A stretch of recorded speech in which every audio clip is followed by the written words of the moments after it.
Doubt is one of the main impediments to us going deeper in meditation.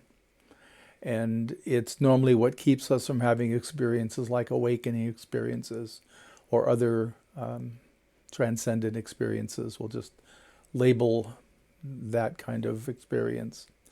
And in traditional Theravadan Buddhism, there are three kinds of doubt: doubt in the teacher, doubt in the teaching, and doubt in oneself. Often on retreat, I encourage people to regularly maintain or check in on their level of doubt and trust, and particularly as it relates to me as the teacher and the teaching.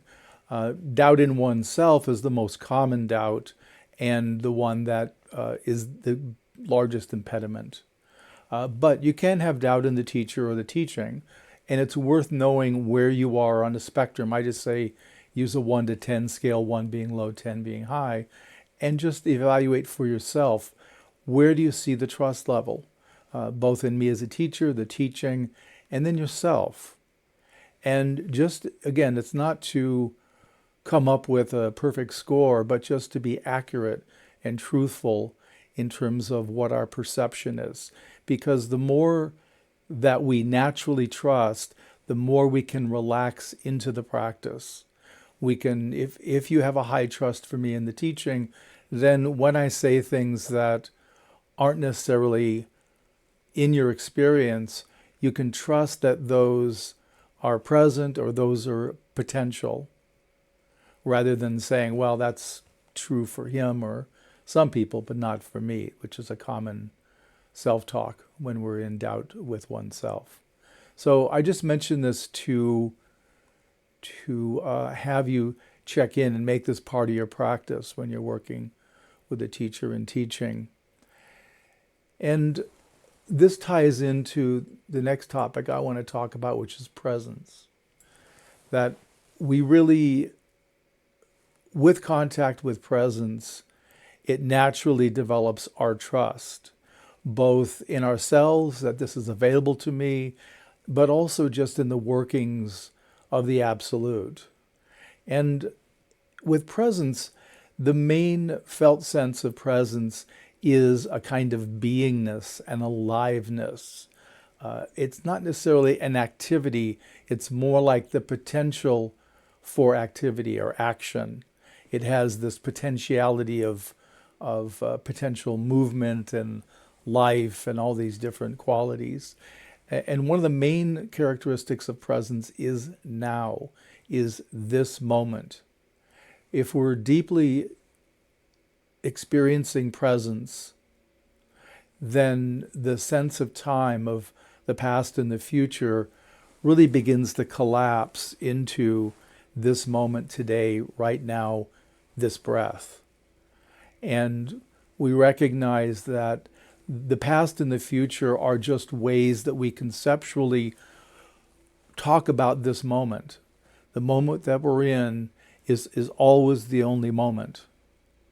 But we talk about past because things that happen in this moment that aren't happening now, we would call the past, and things that potentially could happen in this moment, we call the future. And the majority of our mind's activity for the average person is spent roughly about, I think it's something like 40% in the future and 40 or 50% in the past, and only up to 10% in the present. So in the past reflections, people are typically working with some form of remorse, either remembering things that they've done that were unskillful, or choices that they made. I should have been with this partner, I should have gone to that school, or that job, or I should have moved here or there. But just a kind of reflection on choices we made that weren't optimal. We can see now, if we had taken that path, we would have avoided some suffering in life. And then the future, those that spend time orienting to the future, is usually about planning. It's organizing the future to minimize risk and harm and suffering. And so the more that we're landed in the beingness of this moment, in that aliveness of presence, the easier it is to be here, right here.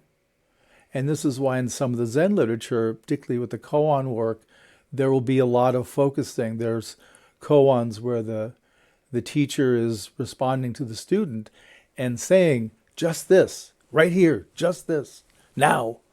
And so trying to point to this, be here, be here outside concept, be here alive with freshness. That's what the teacher's pointing to, because this is where all the action is. This is where everything's happening. Our awakening is in this moment. Our birth and death are in this moment too. So the conditioned is part of it, and then also the unconditioned. That's what we're getting in contact with. So the conceptual attachment to our body is really one of the main impediments to awakening, because we have a self-preservation instinct to keep this body alive.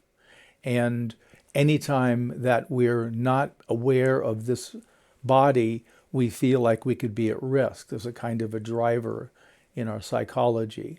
So it's one of the things that we have to learn to do. And a number of the transcendent experiences, a jhana and awakening, are going to happen without a sense of a body, without a sense of a me. Those are absent in those experiences.